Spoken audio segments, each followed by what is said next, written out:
over to him. We'll give him a round of applause and we'll get started.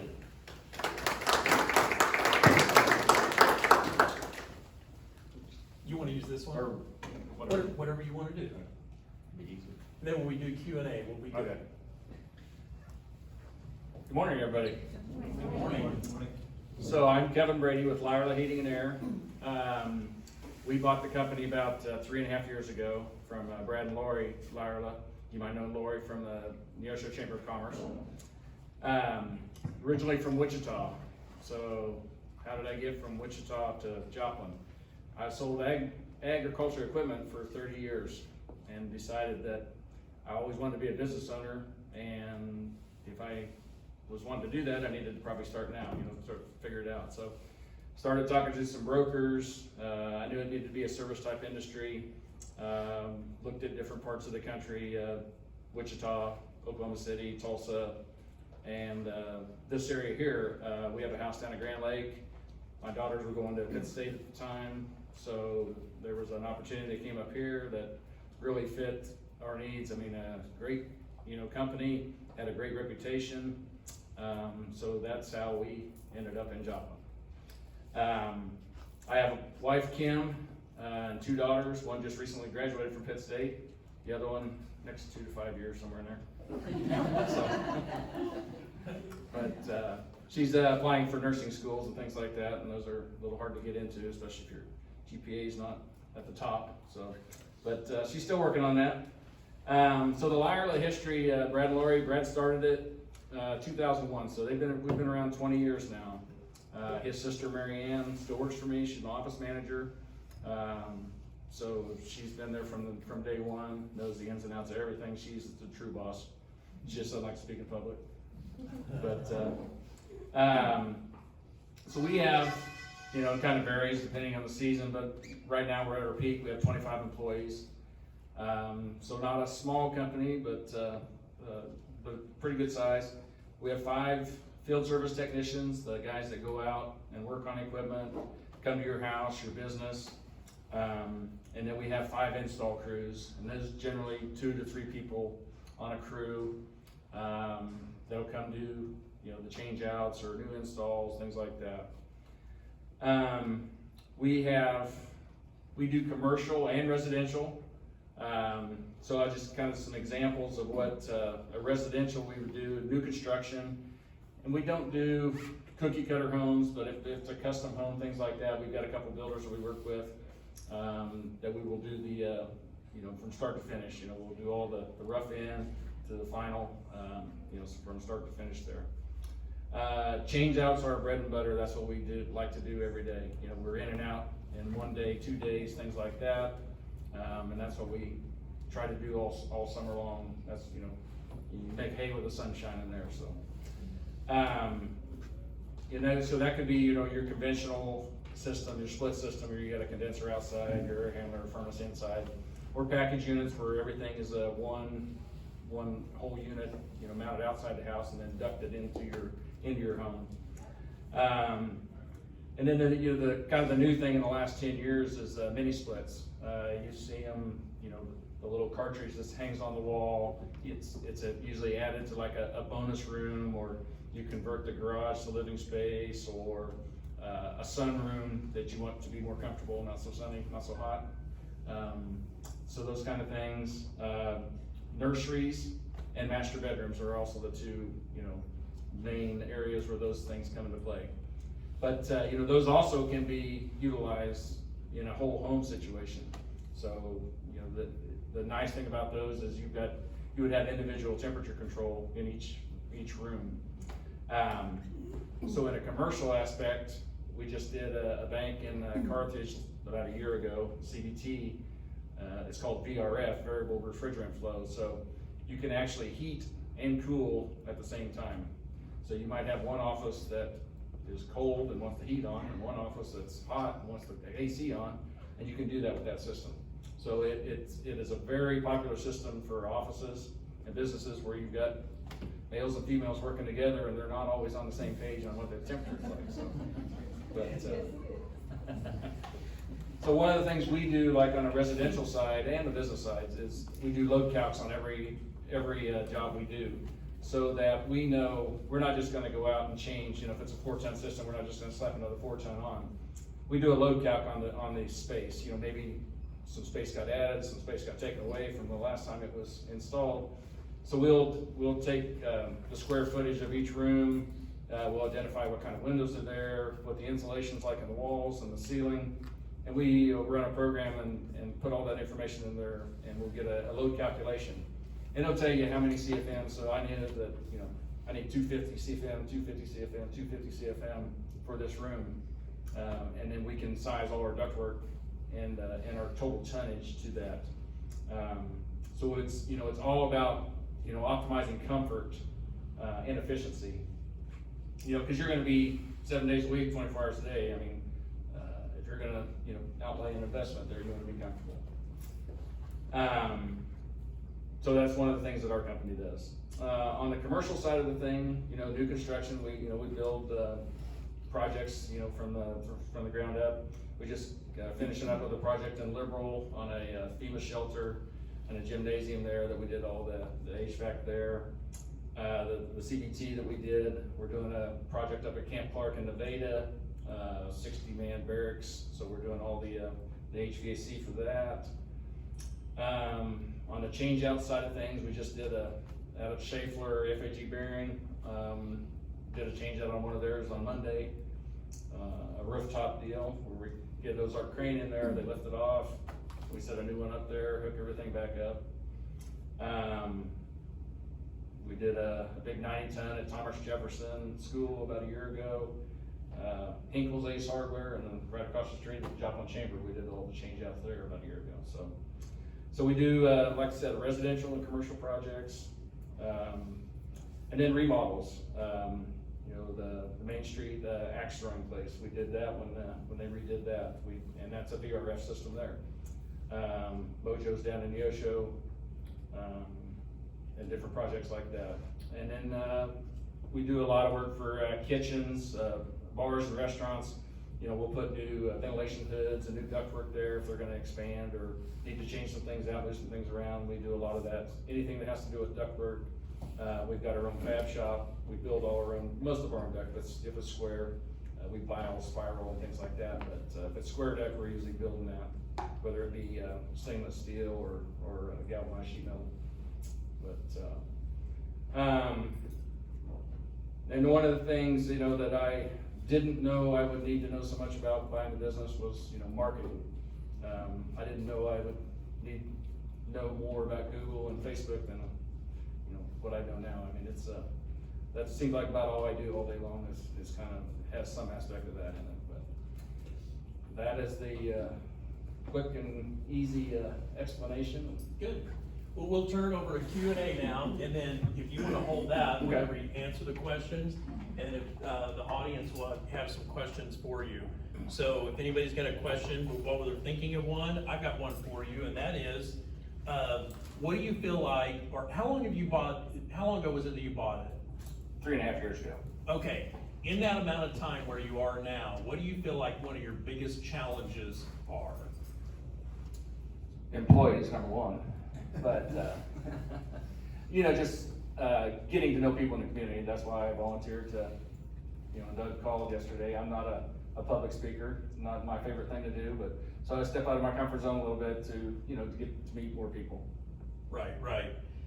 Any questions anybody's got, or solutions you got for employees? I know that seems to be an ongoing thing for everybody that's an issue around, well, for everybody right now. But yes.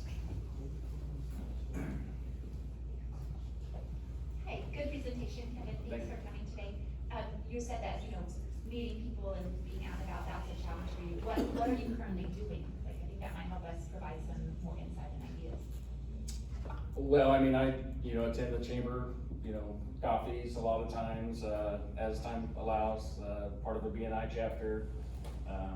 So really, COVID kind of shut all that stuff down the last year, but trying to get back into that as much as possible. Will you talk more about your marketing too? Like you said, marketing is an issue as well. Well, it's just, I didn't realize I would have to know so much about it. I just thought everybody, would keep coming, But We work with Zimmer Radio. They handle most of our digital marketing and then our radio. Then we also work with KON TV for TV advertising and things like that. So, you know, we're, I don't know, probably spending 3 to 4% of our annual budget or of our revenue on advertising, marketing. Your jingle is definitely catchy. Is that? Glad to hear. The trucks look good. Thank you. Yeah, so we were talking about the truck. What does the jack symbolize? I was talking to a marketing guy and coming up with some ideas on a new logo, and there was another company in town that did a lot of things, and I said, we just do air conditioning. And he said, well, why don't you just be the jack of your trade? So that's where the jack came in. I'm proud to be the jack of our trade. And if we ever do something else, I can just put an S on the trades. I don't necessarily need the mic there. Yeah, I don't think any of us. I was gonna ask as far as, I have 2 different questions. I will say you guys do a great job. I worked with, maybe Lance is still there, maybe not, Yep. but, Lance came and did a new unit for us, so nothing runs like a train, right? So you guys did a great job there. As far as employees and hiring, you guys actively kind of looking for employees and what, I've got a couple friends that are, they've graduated, but they've still in the market of looking for a right fit, so, you know, as far as experience, what's that kind of look like? You know, my core group has been there and it's pretty solid, and not a lot of turnover there, but the helpers, there's a constant turnover. I hired 4 people in the last 30 days and 1 person showed up to work. So, yeah. So what skill level are you looking for? I mean, experience, I mean, if they've been through one of the trade schools, that's good, but if they're good with their hands and mechanical skills and stuff, I'll give them a try and see how they do, but, there's people that don't have to go to school that can do the job, I mean, so.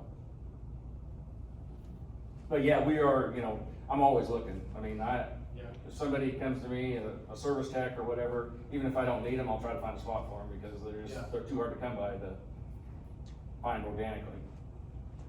And, just kind of more on the personal side, you guys do custom fabricate, like if we wanted to redo some of the ventilation in the attic, you guys can come in and kind of assist. Yeah, we would do that, I mean, we'd just like to hold off till fall or winter when it's Yeah. cooler. No, I would do that. No, I understand. Okay, cool. So how large of a room, on those individual units, how large of a room can they handle?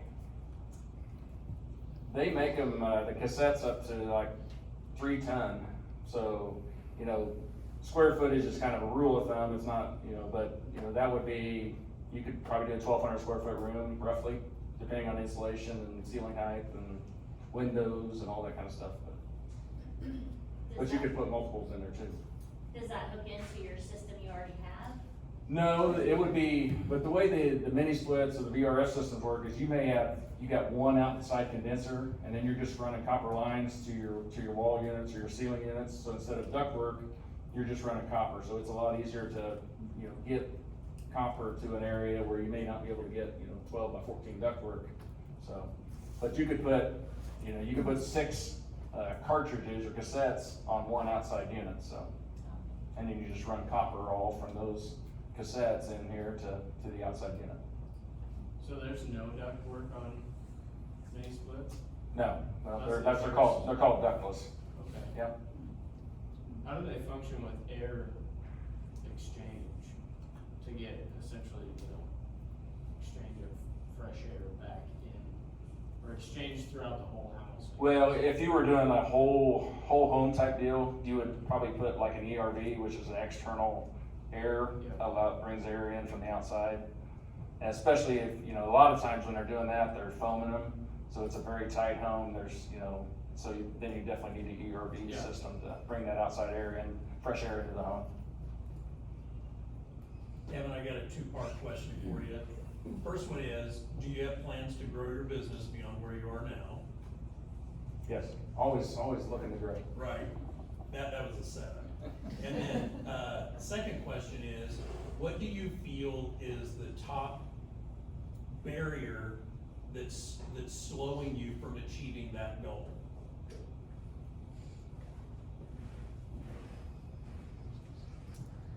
Well, it's probably just seasonality, and having, right now, we're tapped out on what we can do, even with 25 people. But, when it comes to the fall and winter, I'm gonna be topped out. I mean, I'll have plenty of work, or plenty of people to do work. So if I could get more work in the fall, winter, and spring, and so I could keep those people on board, if I can keep them on board all year round, the level of workmanship goes up, you don't have to retrain people, things like that. So we'll just be a better all-around company if I could keep them busy all year round. So what's your trade area? We do about a 40-mile radius around our shop, and our shop is between Tulsa, or Joplin and Neosho, so we're just halfway in between on Gateway. So that gets us up into Jasper, over outside of Pittsburgh, Columbus, Sarcoxie, Monette, down into, Goodman, Knoll area, and then over about Miami and Oklahoma, so pretty good, pretty wide swath. I mean, if I could do 20 mile, I'd do that too. How do your employees share in the vision to grow, and what role do they see themselves in as part of what can happen with that growth? If I was one of your employees, do I feel like, hey, I've got an opportunity to go start up a business in Wichita or wherever? So can you just talk about that a little bit? I mean, we try to have monthly meetings and go over, the vision and, and get, input from everybody on, what we can do better. We can always do better. So, and always looking for other ideas, because I definitely don't have them all. So, definitely, always looking for input there. Advancement, there's, a lot of opportunity there. I mean, the tech trades, it's going nowhere but up as far as what they can earn in those, but they have to also kind of advance themselves. I mean, I pay for any schooling, any kind of training they want, but they have to do it. I can't do the training for them, so. I'll just do follow-up on that. Do they have opportunities to get out and network and help build your business so they can build their own business? My sales guys do. I've got a comfort consultant that does the residential and a commercial estimator. So those guys are out there. They don't like to, but they just, that's why they send me. Hey, Kevin, something we were talking about earlier when you got here, I know you've teamed up with a couple of awesome marketing companies that are helping you. One thing I might suggest, and you may already be doing this, is that in the fall and spring, when you have those dips in work, to have a campaign that talks about regular maintenance or check in the spring and fall, and just hit that heavy. And depending on what your advertising budget is, if it's steady throughout the year, maybe concentrate it in the fall and the spring, because everybody around here, you don't have to think too long. There's like, it seems like yesterday it was 15 below zero. And if your furnace went out at that time, you were in a world of hurt. And likewise, when it hits 100 degrees. So if people can prevent that, so if you had a marketing message that really touched into that emotion in the fall and spring on either of the extremes, that might be a way where you could leverage your advertising dollars beyond what you are now. Right. Well, we definitely realize when our marketing dollars are working is when we have those extremes. When it turned 15 below or whatever it was, we had 400 phone calls in 2 days. We can generally take care of maybe 50. So 350 of those people we upset. I would say the other question is how much of your business is residential, how much of it is commercial? Because you talk about both of those sides of that, and a lot of times, I feel like in trades I've seen a lot of cycles in more residential than in the commercial side. Hey, if they need the building, if they need that unit, they want it then, right? And so, do you know exactly the percentages? Yeah, we're really about 50-50. Okay. Our commercial side is great for the winter and those months. I mean, it gets us through, those areas pretty well. I mean, that's where we can keep a lot of employees busy, is the commercial side of things, but And how many of the residential guys are cross-trained for commercial? about half the installers. Okay, Yeah. because I mean, you're talking about being able to keep them through that. Right. If you know that, then what are the marketing efforts ramped up towards commercial? And then what's the cross-training that you have, so that way you can take your installers and move them to that side when things slow down a little bit for residential? Yeah. No, everybody loves to do commercial work, cause it's mostly standing up. You're not, and you're not in an attic, you're not in a crawl space, it's fairly clean, not nasty. Do you have annual service agreements with customers? Yeah, we have what was called our Lyerla Comfort Club. So, with that, if it's $14 a month for, per system, $10 for each additional system for residential. Commercial, we bid it out, just, depends, but, you get 20% off on parts and repairs. You get $100 accrual, up to $500 for a system replacement each year, that's in force. You get priority service, so that doesn't mean you're gonna go to the front of the line, but you'll go up there. You'll be at the front of the line with the rest of the Comfort Club members. Does that include an annual check? Yeah, that would be 2 checks, spring and fall. Okay. Yeah, inspections, so So you bill that monthly? that's how we prefer to do it, yeah. Curious why monthly versus yearly? Put it on a credit card and it doesn't expire. Don't have to until it expires. Till it expires, yeah. Yeah. But we'll do it annually or monthly, but we prefer to do it. What's your- Monthly on a credit card. Go ahead. First time, no. What's your participation like in that? That's pretty interesting, I never heard of that, I guess. So what's your participation numbers like in that? A company our size, we should probably have 2,000, 3,000 customers. We probably got 700, so that's every day we're working on that and talking about it and, yeah, but getting everybody involved to ask for it, it's not that hard to sell. I mean, if people understand what it is, it's pretty much a no-brainer. You just said if people understand what it is, do you have like a cost analysis of what would happen to your system without maintenance versus with maintenance and the longevity of that? Because like taking things down to $14 a month saves you $2,000 over the next 5 years. Like, do you have something like that where it's easy to communicate the value of what it offers? I mean, it's hard to, I guess, quantify what it, some people go 10 years and never spend a dime.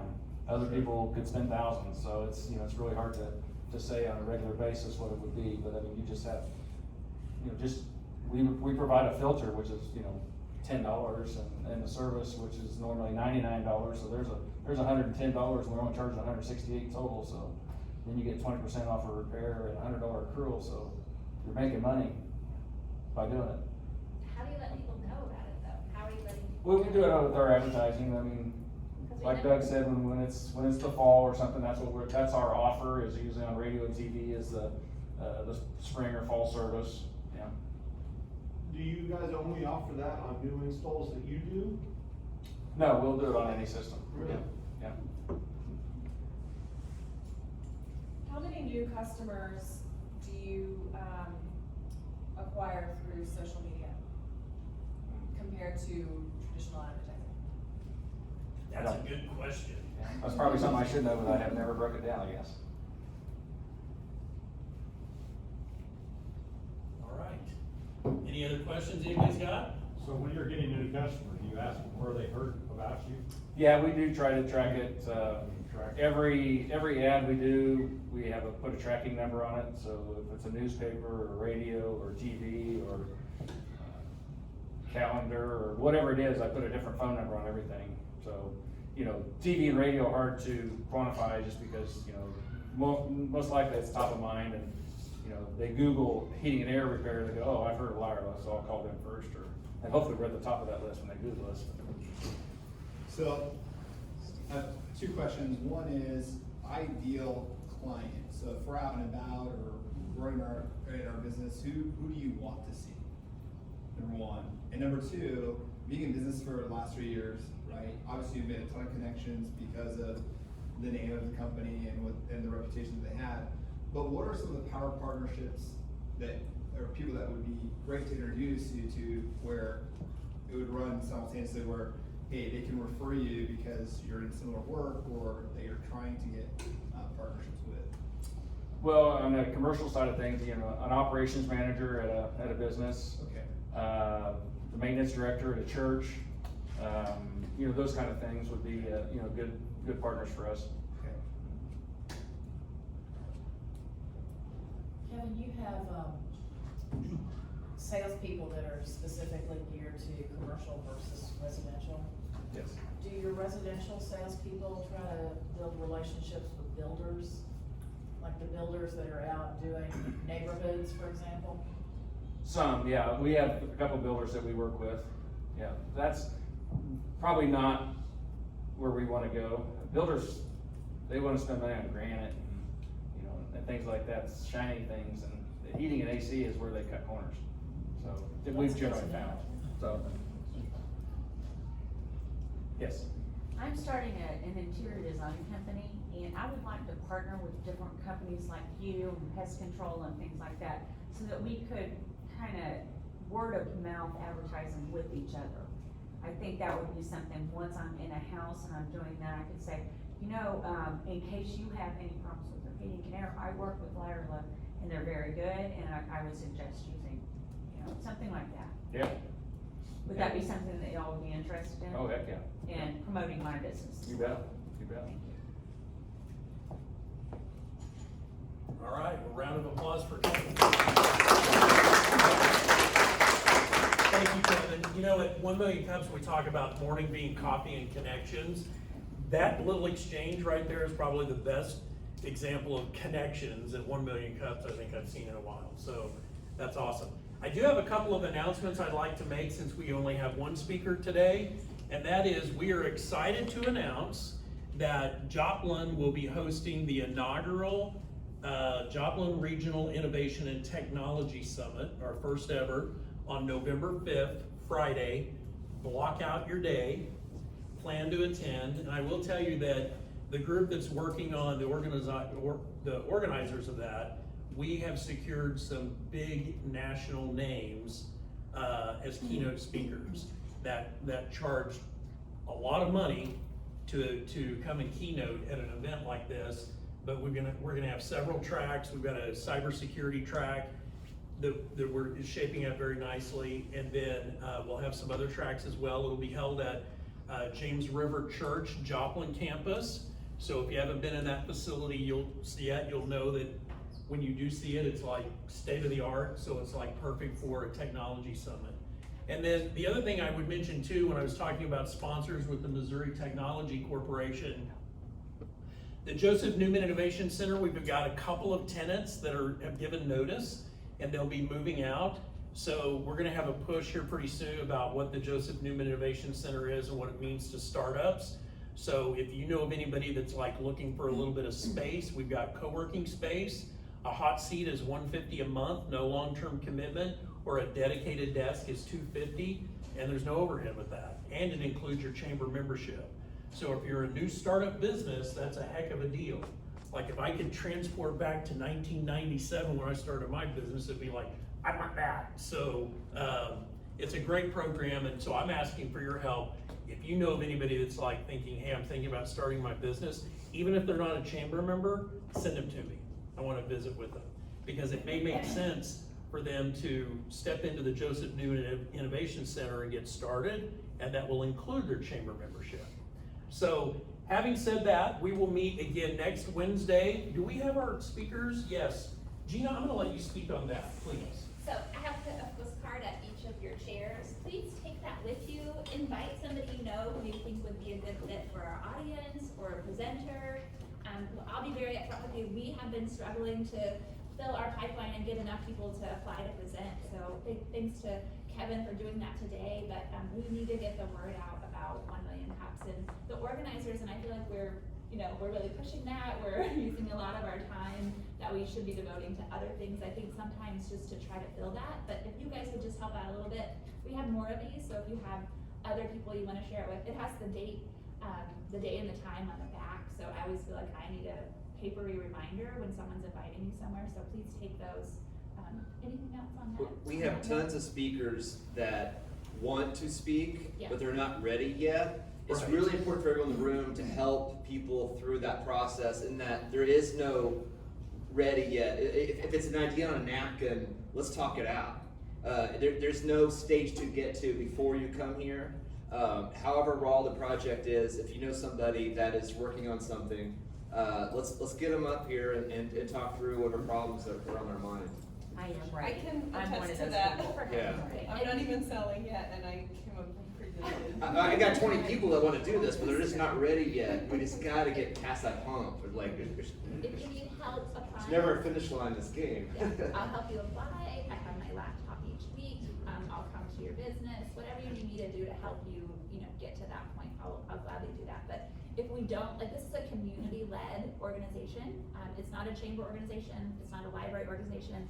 If we don't have enough people who are willing to sign up and commit to it each week, it will die, and that's not where we wanna be. The Kaufman Foundation can take away like 1 million cups, they don't have to let us keep it in our community, and that's not where we want this to be. A lot of people have worked really hard. You guys have dedicated your mornings to coming here, your Wednesday mornings, we really appreciate that. Thank you for your repeat, weekly attendance. We just need to bring some more people in and get some of you to do your presentations as well. Cause I can see at least 3 or 4 people in the audience currently that I would like to see, presenting up here as well. I will not call you out now, but thank you in advance for your help. We have more than 50.